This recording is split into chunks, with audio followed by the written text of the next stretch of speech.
Então, boa noite para todos. Que Jesus, Mestre amado querido, a espiritualidade amiga,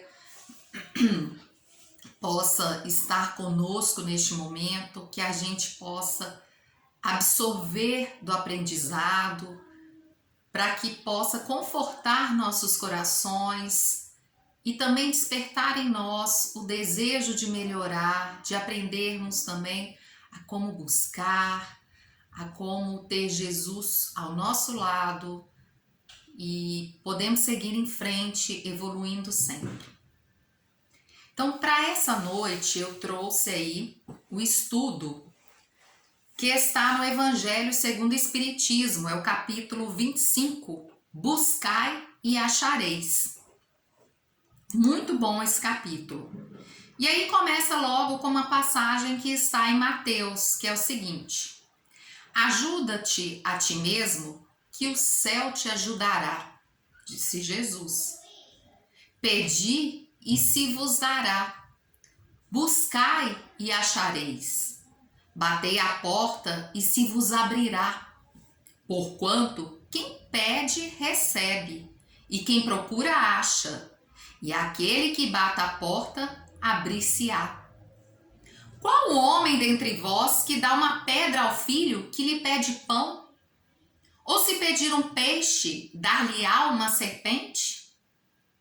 Ora, se sendo maus como sois, sabeis dar boas coisas aos vossos filhos, não é lógico que com mais forte razão vosso Pai que está nos céus dê os bens verdadeiros aos que lhes pedirem? Muito boa essa passagem, né?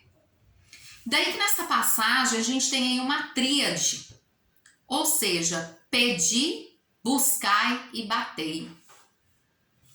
Então, o pedir, a gente tem que saber que quando a gente pede, que a gente deseja algo firmemente, nós acionamos um mecanismo na nossa consciência que é puro magnetismo, vai vibrar no universo e as coisas virão para a gente conforme a gente deseja fortemente.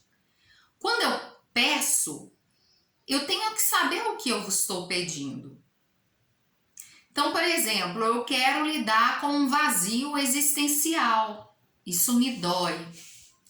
Então, eu tenho que ter clareza. É isso que eu quero. Eu tenho que ser claro para as coisas fluírem.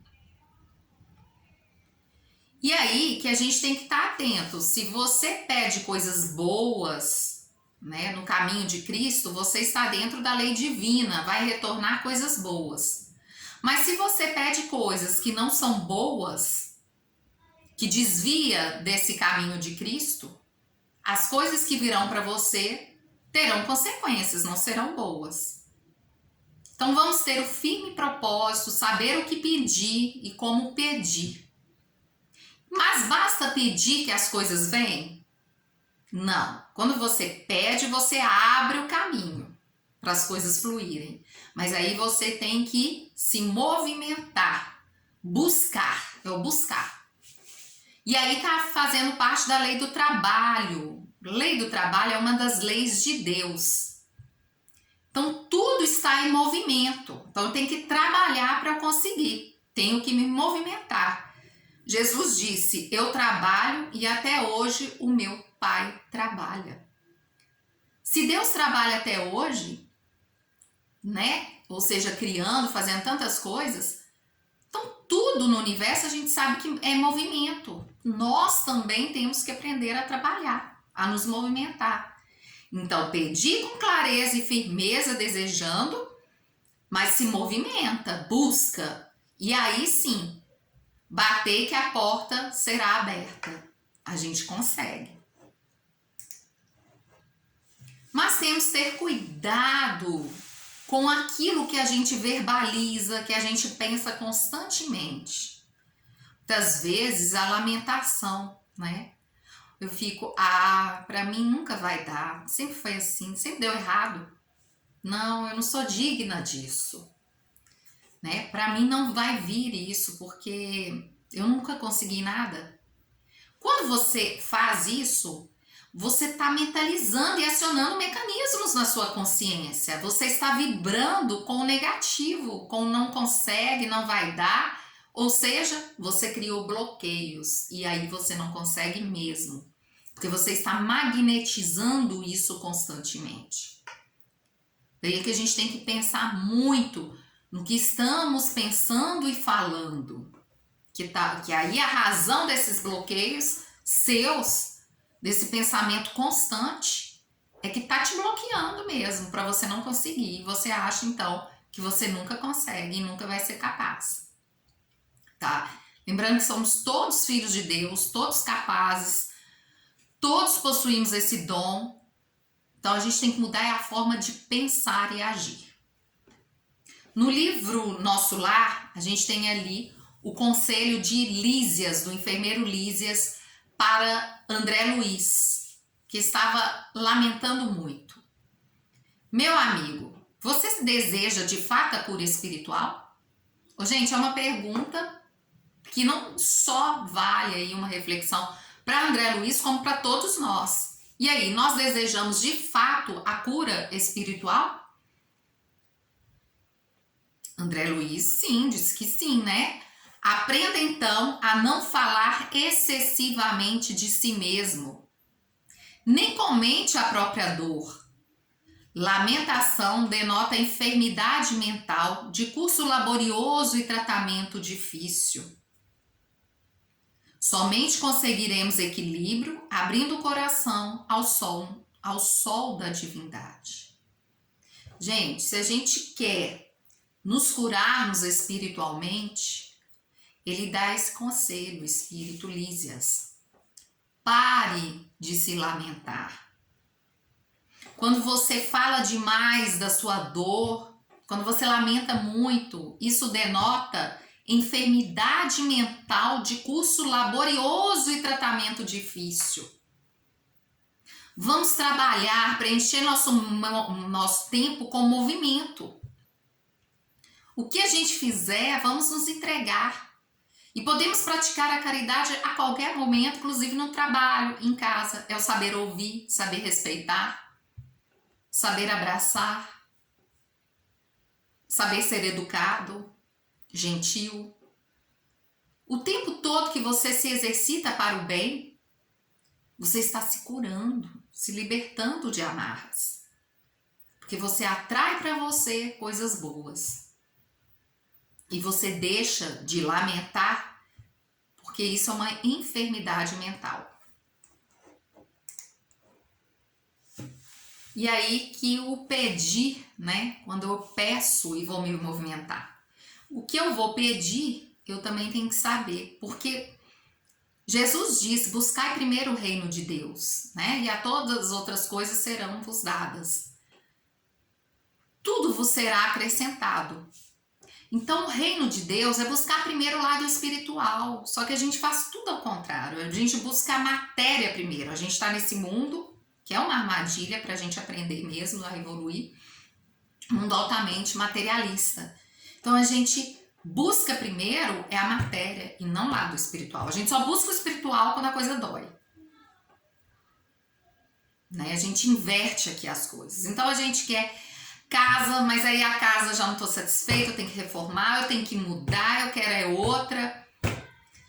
Não me preenche, entende? Eu quero um carro tal, mas o outro carro tal é mais top, o computador, o celular e vai. Quando eu vejo, eu caí na armadilha do materialismo. Ele não preenche, materialismo não preenche. E a gente esquece que ele é transitório, é passageiro. Então, quando eu desencarnar, o que vai acontecer? Eu vou ficar focada, eu não vou me desgarrar daquilo não. Né? Eu quero ficar tomando conta dos meus bens, eu quero aquilo para mim, porque eu criei isso como valor certo para minha vida. Sem esquecer que somos espíritos e que estamos no mundo material transitório. E o que a gente leva na bagagem são os nossos valores morais e que por isso temos que buscar primeiro o reino de Deus, a espiritualização.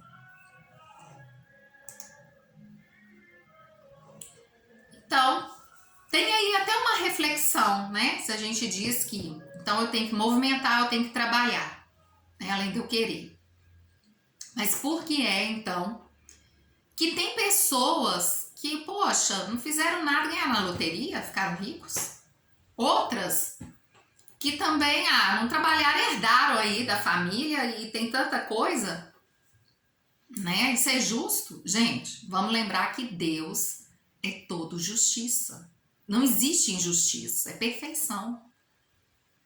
Se a gente não consegue conceber isso, não nos revoltemos e não preocupemos com aquilo que não é da nossa conta. É verdade, não vamos preocupar com aquilo que não é da nossa conta, não, meter bedelho nisso, não. Por quê? Porque se Deus é todo justiça, a gente tem que raciocinar que também a razão para que a pessoa ganhou na loto ou tenha herdado é justo. E Deus sabe, mesmo que eu não saiba. Pode ser, vamos pensar, a riqueza é uma grande prova. Aquilo que a gente vê como sendo algo maravilhoso, não, gente, a riqueza é uma prova. Porque você está sendo provado para você fazer bons frutos, gerar bons frutos em cima da sua riqueza. E saber dividir, e saber produzir, ajudar a humanidade. A gente sabe que é uma prova. E ao mesmo tempo, pessoas invejosas vão se aproximar, pessoas que querem aquela riqueza e não a amizade virão. Então é uma grande prova. Uma pessoa que está herdando, às vezes ela está herdando dela mesma. Sabe-se lá se no passado ela produziu muito, fez toda aquela riqueza, desencarnou, deixou para os herdeiros, agora ela reencarna e está herdando aquilo que ela trabalhou. Então vamos tomar cuidado para não nos metermos naquilo que não é da nossa conta. Lembrando que Jesus é todo justiça. Se a lei é do trabalho, a lei é do trabalho. E aí que a gente traz aí uma passagem que Jesus, né, ele condena a figueira que está seca, que não dá frutos. E a gente traz para nós. Será que não estamos sendo aquela figueira seca que secou os frutos? Porque a figueira seca, ela pode ser um símbolo para os que apenas aparentam propensão para o bem, mas não produzem nada de bom. Ou que tem tudo para ser útil e não é útil. Tem tudo para dar bons frutos, mas não dá bons frutos. Ou começa e para. E aí tem um artigo que saiu esse mês no livro, na revista espírita O Reformador. E nesse artigo a autora ela vem falar realmente da figueira seca, né? E ela diz o seguinte, que não basta reconhecermos nossas imperfeições. Temos que desenvolver os esforços necessários para corrigi-las. Então eu tenho a minha imperfeição, reconheci, abri o caminho para melhorar, não vou cruzar os braços, eu vou ter que me movimentar, trabalhar mesmo para mudar isso. Quantas vezes a gente entra para o exercício da caridade, para até nos curarmos, mas a gente começa lá, vamos supor, na evangelização, começa dando frutos, empolgados, mas depois a figueira seca, o fruto seca, cai. Porque a gente acha assim, é voluntário, dá trabalho, eu tenho que preparar isso antes, eu nem preparo direito, então eu deixo o fruto secar. Será que a gente não está sendo assim com vários trabalhos que a gente pode ser útil e a gente não é? Porque temos às vezes preguiça, porque colocamos o trabalho voluntário num segundo momento, não é uma coisa que a gente prioriza na nossa vida. Por isso que a gente tem que ter o desejo firme, vontade firme e trabalharmos incessantemente para aquilo. Então, no livro Nosso Lar, no capítulo 7, Lísias, o enfermeiro, ele explica mais ainda. Convém não esquecer, contudo, que a realização nobre exige os 3 requisitos fundamentais, que é este de Cristo. E aí ele fala, você tem que ter a vontade ativa, aquela alavanca para você começar a abrir caminho, Trabalho persistente, não é qualquer trabalho, é trabalho persistente. E aí você vai ter seu merecimento justo, né? Então, assim, a gente tem que pensar a todo momento se a gente está persistindo naquilo. Quando a gente se dispõe a fazer um trabalho, que é o trabalho de Cristo, a espiritualidade amiga de luz, os seres de luz, eles vêm e ficam conosco. Eles querem, eles precisam desse trabalho, que a gente ajude o próximo e também que a gente evolua através disso. Então eles ficam juntos e nesse ficar junto eles nos ajudam muito. Por isso que a gente se fortalece, trabalha as imperfeições, sai melhor. Mas se a figueira aí secar, fruto secar, ele vê que a gente não leva a sério, eles não perdem tempo conosco. Isso está no livro dos médiuns, né? Falando até do nosso anjo guardião. Eles não perdem tempo conosco se a gente não quiser. Mas se a gente quiser e buscar, nós acharemos. Eles virão. E interessante, né? A gente cuidar então para que a gente não fique apegado às coisas, principalmente às coisas mundanas. Nós somos muito apegados. Tem uma passagem aí de Francisco de Assis, que é um exemplo de desapego para nós, né? E que Francisco de Assis estava conversando com uma irmã no convento, estava preocupado, falou: olha, eu estou muito velho, né? Fiz toda essa obra, e agora? Eu estou preocupado porque vários irmãos de caminhada aí, eles estão se desviando do caminho. O que vai ser dessa obra aí que eu trabalhei tanto? E a irmã diz: olha, você é muito apegado. Ele fala: mas eu apegado? Até quando eu saí de casa, deixei tudo, deixei inclusive a roupa do meu corpo.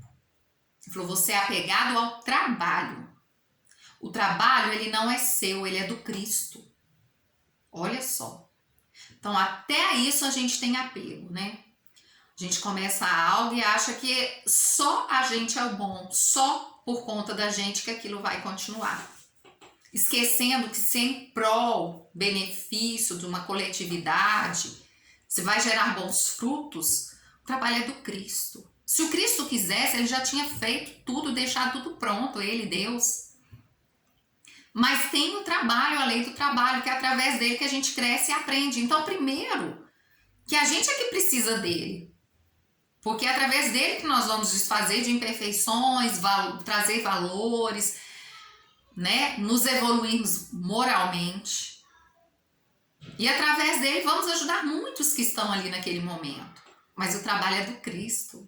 Não criamos apegos.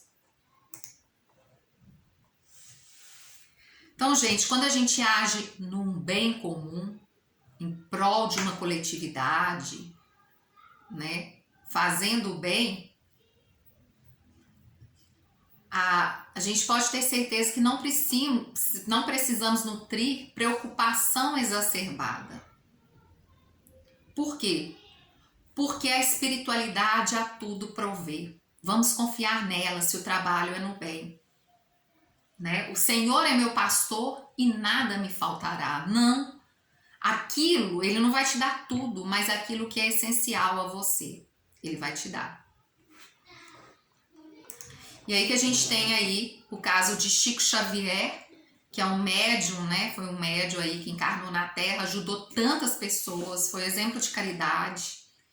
E Chico, certa vez, como tantas ele fazia visitas, né? Ele estava visitando o pessoal que morava debaixo da ponte, ia lá, rezava, levava doações. Só que nesse dia ele não tinha nada para levar de alimento, de roupa, de medicamentos. Dispensa dele vazia. Então ele teve ideia: ó, vou levar água fluidificada. Mas quando chega debaixo da ponte, vários ficam insatisfeitos. Você vem aqui ficar falando, mas eu não trouxe nada pra gente. Ao que uma senhora disse: olha, não, vamos aceitar. Gente, só um momento, eu volto.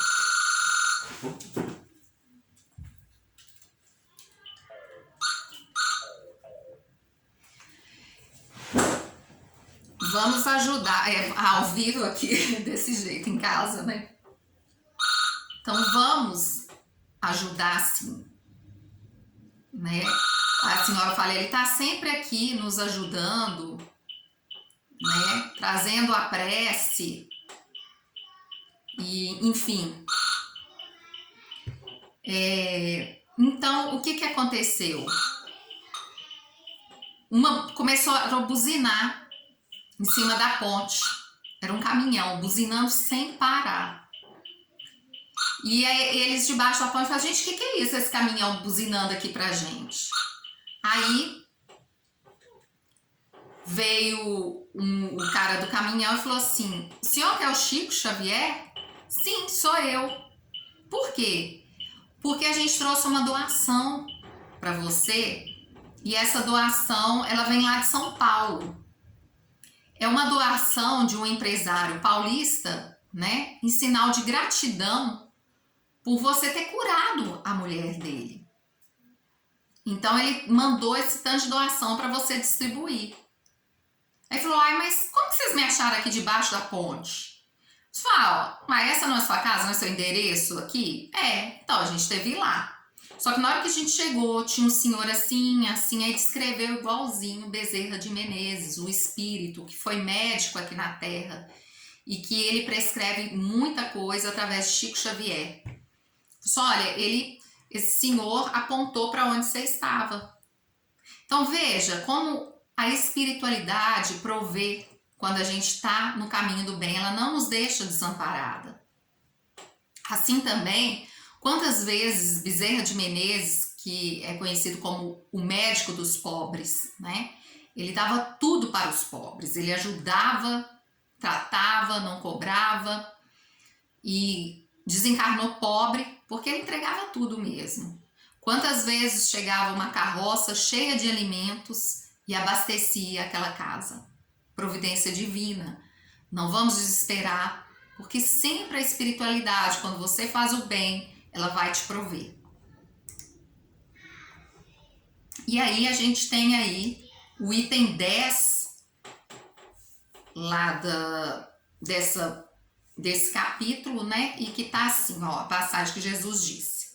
Ao entrardes em qualquer cidade ou aldeia, procurai saber quem é digno de vos hospedar e ficai na sua casa até que partais de novo. Entrando na casa, saudai-a assim, que a paz seja nesta casa. Se a casa for digna disso, a vossa paz virá sobre ela. Se não for, a vossa paz voltará para vós. Quando alguém não vos queira receber, nem escutar, sacudi ao sairdes dessa casa ou cidade a poeira dos vossos pés. A pessoa não quer, sacode a poeira.